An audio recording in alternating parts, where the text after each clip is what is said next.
નમસ્કાર, સમાચારોમાં હું છું આપની સાથે હિરલ મહેતા। સમાચાર ગાંધીનગરથી કે જ્યાં દહેગામના પશુપાલકના વિવાદ મામલે મહત્વની બેઠક યોજાઈ હતી। ગાંધીનગર સર્કિટ હાઉસમાં મહત્વની બેઠક મળી હતી।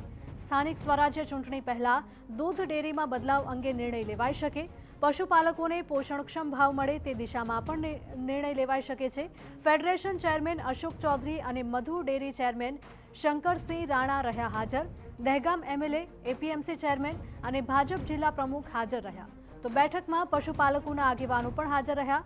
તો હાલ આગેવાનોએ મીડિયા સમક્ષ કંઈ પણ બોલવાનો ઇનકાર કર્યો।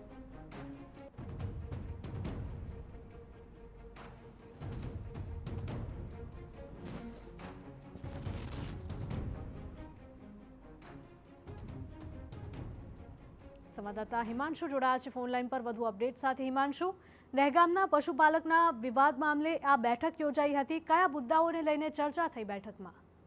જી, ગાંધીનગર સર્કિટ હાઉસમાં એક મહત્વની બેઠક મળી।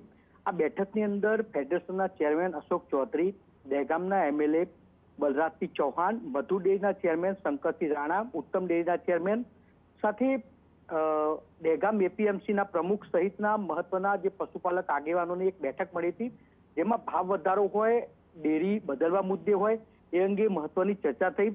સ્થાનિક સ્વરાજ પહેલા આ મામલે સૌથી મહત્વની બાબત એ છે કે સુખદ ઉકેલ લાવી શકે છે, સાથે મીડિયા સાથે પણ કોઈ પણ ચર્ચા કરવાની એમને ના પાડી। જી બિલકુલ, માહિતી બદલ આપનો આભાર હિમાંશુ।